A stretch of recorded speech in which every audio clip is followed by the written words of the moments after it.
Good morning, dear students. Myself, Dr. Mamta Goyal. We were discussing about diseases, pathology portion of plant pathology, जो हमारे first year के syllabus में है उसको हम डिस्कस कर रहे थे.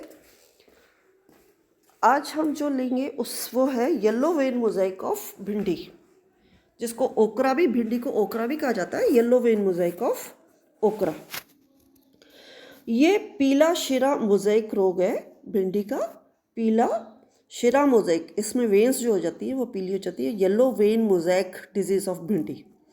इसमें जो होस्ट प्लांट है जिसके ऊपर डिजीज होती है वो है भिंडी, और इसका जो बॉटनिकल नाम है वो है एबेलमॉस्कस एस्कुलेंटस. ये फैमिली इसकी मालवेसी है, और इसके अलावा कुछ और पादप जो होते हैं उसमें भी इन्फेक्शन पाया जाता है, जैसे एजिरेटम है, क्रोटन है, मालवेस्ट्रम है, इनमें भी ये डिजीज़ पाई जाती है. ये जो डिज़ीज़ है भारत के सभी राज्यों में पाया जाता है, और इस डिज़ीज़ को हम थोड़ी सी इसकी हिस्ट्री देख लेते हैं कि सबसे पहले ये 1940 में उपल एट अल ने महाराष्ट्र में इसको रिपोर्ट किया था. ये जो है फरवरी मार्च में इसमें जनरली इन्फेक्शन नहीं होता, केवल रेनी सीजन में इसके क्रॉप इन्फेक्टेड होते हैं, और लॉस जो है इसमें 50 to 100% पाया जाता है.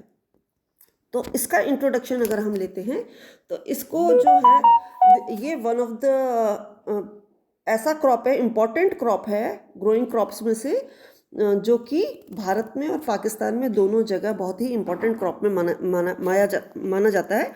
और भिंडी जो है एक ऐसी वेजिटेबल है जो हमारे डे टू डे में कंज्यूम होती है. तो ये जो है भिंडी का जो डिज़ीज़ है येलो वेन मोजाइक, ये वायरल डिज़ीज़ है, और इसमें इन्फेक्शन प्लांट में किसी भी स्टेज में हो सकता है. ऐसा कुछ फिक्स नहीं है कि जब फ्लावरिंग होगी तो इन्फेक्शन होगा या जब फ्रूटिंग होगी तब इन्फेक्शन होगा. ऐसा कुछ भी फिक्स नहीं है, किसी भी स्टेज में इसमें इन्फेक्शन पाया जा सकता है. प्लांट की ग्रोथ अगर स्टार्ट उसका कर दिया है, उसकी ग्रोथ स्टार्ट हो गई है, तो 35 दिन के बाद, 35 से 50 के दिन के बीच में कभी भी इन्फेक्शन स्टार्ट हो सकता है, और उसके बाद भी इसमें इन्फेक्शन हो सकता है. जनरली कॉमन जो डेज़ हैं वो ये डेज़ हैं कि एक बार अगर लग गया तो 35 से 50 के बीच में ज़्यादा इन्फेक्शन इसमें पाया जाता है. इसके अकरेंस और डिस्ट्रीब्यूशन की अगर हम बात करें तो भिंडी की जो येलो वेन मोजाइक है ये सबसे पहले ओकरा प्लांट में 1924 में इंडिया में रिपोर्ट हुई थी, और श्रीलंका, उसके बाद श्रीलंका में. ये बहुत ही ऐसी डिजीज़ है जो कि डिवास्टेटिंग है, बहुत डैमेज कॉज करती है भिंडी और भिंडी ग्रोइंग जो रीजन्स हैं इंडिया में वहाँ पर. इसके सिग्निफिकेंस और लॉसेस की अगर हम बात करें तो ये जो है अर्ली स्टेज में इन्फेक्शन अगर हो जाता है तो 80% तक क्रॉप लॉस हो जाता है. बहुत रेनी सीजन में बहुत ग्रेट लॉसेस में पाया जाता है, और मैंने तुमको अभी पहले भी बताया कि 35 से 50 दिन के बीच में या 50 दिन के बाद 65 दिन तक भी जर्मिनेशन के बाद अगर इन्फेक्शन हो जाता है तो आप देखिए कि लॉसेस जो हैं उसकी परसेंटेज देखिए आप, कि परसेंटेज लो पे अगर जाएं तो 50% तक के आसपास, और हाई पे अगर हम जाएं तो 85% के आसपास तक जा रहा है. इतना हाई लॉस हो रहा है, तो extent of damage is too much. और ये जो एक्सटेंट ऑफ डैमेज है it reduces with the delay in infection. जैसे जैसे देर से अगर इन्फेक्शन होगा तो इट रिड्यूसेस. अगर हम इसके टैक्सोनॉमिक क्लासिफिकेशन की बात करें कि किस जीनस से होता है और उसकी फैमिली क्या है, तो ग्रुप सेकंड SSDNA वायरस होता है. ये फैमिली इसकी जेमिनीवेरिडे है, जीनस बीगोमो वायरस है, और स्पीशीज भिंडी yellow vein Mosaic virus. Symptoms, जो डिजीज सिम्टम्स होते हैं, जो रोग के लक्षण होते हैं, तो इसमें जो भिंडी का पादप है उसकी पत्तियों में वेन क्लियरिंग पाई जाती है. शिरा उद्भासन भी कहते हैं उसको. वेन क्लियरिंग पाई जाती है, और पत्तियों की जो शिराएं होती हैं, जो वेन्स होती हैं, उसके आसपास का क्लोरेनकाइमा जो होता है वो उसका क्लोरोफिल डैमेज हो जाता है, और जब क्लोरोफिल डैमेज हो जाता है तो वो क्लोरोटिक हो जाती हैं. मतलब ग्रीन कलर उसका हट जाता है, क्लोरोटिक हो जाती हैं। ये जो वेन्स हैं, इनका जाल इसलिए क्योंकि उसमें क्लोरोटिक हो जाती है तो उनका जाल बिल्कुल क्लियर दिखने लग जाता है। और अगर सीवियर इन्फेक्शन इसमें होता है तो पूरी की पूरी पत्ती हमें येलो नज़र आने लग जाती है, और इसके कारण, इस डिजीज़ के कारण जो प्लांट है उसकी ग्रोथ भी रुक जाती है, और जो फूल हैं उसके अंदर वो कम लगते हैं, और जो इसके अंदर फ्रूट्स होते हैं वो छोटे हो जाते हैं और डिस्टॉर्टेड हो जाते हैं, विकृत हो जाते हैं। तो इस तरीके के सिम्टम्स इसमें पाए जाते हैं। तो इसमें मेन तो क्या है कि ग्रीन येलो पैचेस हो गए, वेन क्लियरिंग हो गई, वेन क्लोरोसिस हो गई, और येलो नेटवर्क जो वेन का है वो बहुत ही कॉन्स्पिक्यूअस है, और वेनलेट्स जो होती है वो थिक हो जाती हैं। तो देख के ही पता चल जाता है कि इन्फेक्शन आने लग गया। सीवियर केस के अंदर क्लोरोसिस जो है इंटरविनल एरिया में हो जाती है। इसका कारण क्या होगा कि जो लीव्स हैं वो क्लोरोटिक हो गई और येलोइंग होने लग गई उसकी, है ना। तो इन्फेक्टेड प्लांट जो होगा वो छोटा छोटा होने लग जाएगा, स्टंटेड हो जाएगा, डिफॉर्म्ड हो जाएगा। उसके अंदर फ्रूट्स जो होंगे वो डिफॉर्म्ड फ्रूट्स होंगे, या तो होंगे ही नहीं, पुष्प कम लगेंगे, या लगेंगे तो डिफॉर्म्ड हो जाएंगे, डिस्टॉर्टेड हो जाएंगे, स्मॉल लगेंगे, येलो कलर के लगेंगे। तो ये देखो, ये पत्ती आप देख सकते हैं। इस पत्ती से जो वेन क्लियरिंग हमने सिम्टम इसका कहा था कि भिंडी के पादप में पत्तियों का जो शिरा है वो वेन क्लियरिंग उसमें हो जाती है। वेन्स के आसपास का जो क्लोरेनकाइमा है वो डैमेज हो जाता है। क्लोरेनकाइमा की कोशिकाओं जो हैं उसका क्लोरोफिल डैमेज हो जाता है और क्लोरोटिक वो होने लग जाती हैं। तो ये देखो, इसको देख करके आपको पता लग रहा है कि बिल्कुल ये नॉर्मल लीफ जैसे नहीं है।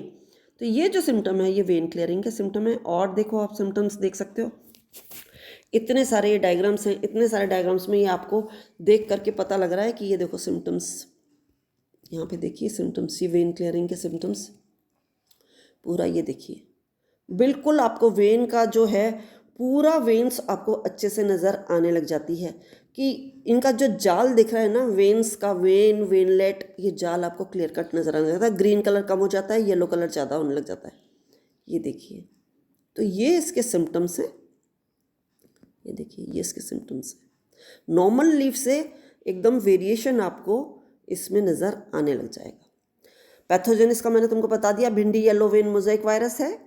वाइल्ड होस्ट जो होते हैं इसके, वाइल्ड होस्ट में भी कुछ हो सकते हैं। वाइल्ड होस्ट मतलब जो जंगली आसपास के पादप हैं उस वायरस के, उसमें क्रोटन होता है, एजीरेटम होता है, मैंने तुमको अभी नाम बताया था, मालवेस्ट्रम होता है, एजीरेटम होता है, क्रोटन होता है। तो ये जो हैं ये इसके वीड प्लांट्स हैं जो आसपास में लगे हुए हैं, वाइल्ड होस्ट हैं जिनके ऊपर ये वायरस सर्वाइव करता रहता है। और कॉजल एजेंट जो है सिंगल स्ट्रैंडेड डीएनए है। किस वेक्टर के थ्रू ट्रांसमिशन होता है? वेक्टर भी अभी हमने पहले वाइट फ्लाई, बेमिसिया टैबेकाई, और जो वाइट फ्लाई का वेक्टर जो है वो बहुत ज़्यादा रिप्रोड्यूस करता है, सिग्निफिकेंट नंबर्स में रिप्रोड्यूस करता है, और इस वेक्टर के थ्रू वो वायरस एक जगह से दूसरी जगह जाता है। समर सीजन में ये ट्रांसफ़र होता है एक प्लांट से दूसरे प्लांट में। ये देखिए, ये बेमिसिया टैबेकाई, ये बेमिसिया टैबेकाई जो वाइट फ्लाई है, ये वाइट फ्लाई देखिए, ये वाइट फ्लाई है। इस वाइट फ्लाई के थ्रू वायरस एक प्लांट से दूसरे प्लांट में चला जाता है। ये वाइट फ्लाई, कितनी सारी वाइट फ्लाई है। अब हम इसकी बात करते हैं कि कॉजल एजेंट हमने बात कर ली, हमने डिजीज सिम्टम हमने बात कर ली। अब हम डिजीज साइकिल की बात करते हैं कि ये जो इंसेक्ट वेक्टर है ये ट्रांसमिट करता है वायरस को वाइल्ड होस्ट जिसके ऊपर वो सर्वाइव कर रहा है टू द मेन क्रॉप। तो वाइल्ड होस्ट में तो ये पहले से था, जैसे ही भिंडी की फसल लगाई तो वो जो बेमिसिया था, वो बेमिसिया टैबेकाई, वहाँ से जैसे ही उड़ करके इस पे आएगा तो वो वायरस उस वाइल्ड प्लांट से भिंडी के प्लांट पे आ जाएगा। तो डिजीज़ सीड बॉर्न नहीं है।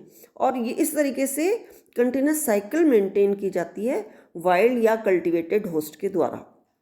क्लाइमेटिक फैक्टर्स जो होते हैं वो फेवर करते हैं इनकी पॉपुलेशन बनाने में, वेक्टर्स की पॉपुलेशन बढ़ाने में, और ये सर्वाइव किस पे करते रहते हैं? वाइल्ड होस्ट के ऊपर। अगर हम इसके डिजीज़ ट्रांसमिशन की बात करें तो डिजीज़ ट्रांसमिशन हमें पता है कि बेमिसिया टैबेकाई के द्वारा होता है, श्वेत मक्खी या वाइट फ्लाई जिसको हम कहते हैं। और लीफ हॉपर के द्वारा भी इसमें अगर हम ट्रांसमिशन की बात करें तो डिजीज़ ट्रांसमिशन लीफ हॉपर के द्वारा भी हो सकता है, या एक एम्पा एस का जो होता है डिवास्टेंस एक इंसेक्ट होता है, उसके थ्रू भी ये फैलता है। तो ये जो कीट होते हैं, ये जो इस तरीके के कीट जो होते हैं, ये वायरस के वाहक हैं। इसको एक जगह से दूसरे ले जाने का काम करते हैं, सशक्त वाहक कह सकते हैं हम, जो एक जगह से दूसरी जगह उसको लेके जा रहे हैं। तो ये जो कीट होते हैं, ये इन्फेक्टेड प्लांट का अगर रस ले लेते हैं ना, उसका अगर रस चूस लेते हैं, तो वायरस इनकी प्रोबोसिस में चिपक जाता है और इनकी प्रोबोसिस के थ्रू वो इनके सैलिवरी ग्लैंड्स में चला जाता है। अब जैसे ही ये जो कीट होते हैं, ये स्वस्थ पादप के पर जाते हैं और उसका रस चूसना शुरू करते हैं, तो जो वायरस होता है वो इनके सैलिवरी ग्लैंड से जो हेल्दी प्लांट्स थे उनमें ट्रांसफ़र हो जाता है और धीरे धीरे उस प्लांट में भी वो सिम्टम्स दिखने लग जाते हैं। तो ये तो हो गया इसका कंप्लीट ये वाला पार्ट कि कैसे होता है, ट्रांसमिशन कैसे होता है, कौन कॉजल ऑर्गेनिज्म है, डिजीज सिम्टम्स क्या हैं। अब हम थोड़ा सा इसका कंट्रोल की बात कर लेते हैं कि इसको इंटीग्रेटेड डिजीज मैनेजमेंट कैसे हो सकता है, IDM, है ना, या इसका कंट्रोल किस तरीके से कर सकते हैं। क्योंकि भिंडी एक विनाशकारी रोग है, तो इसकी रोकथाम की कोई भी अगर हम बात करें तो उपयुक्त विधि नहीं है, लेकिन बहुत सारे तरीके अपनाकर हम इसकी सीवियरिटी को ज़रूर हम कम कर सकते हैं। तो उसमें जो रेजिस्टेंट वैरायटीज़ हैं, एक तो हम उसका यूज़ कर सकते हैं। ये रेजिस्टेंट वैरायटीज़ के बहुत सारे नाम दे रखे हैं। अगर हम ये रेजिस्टेंट वैरायटीज़ लगाएंगे तो नेचुरली डिजीज़ कम होगी। फिर हम अगर प्रॉपर स्पेसिंग मेंटेन करेंगे तो डिजीज़ कम होगी।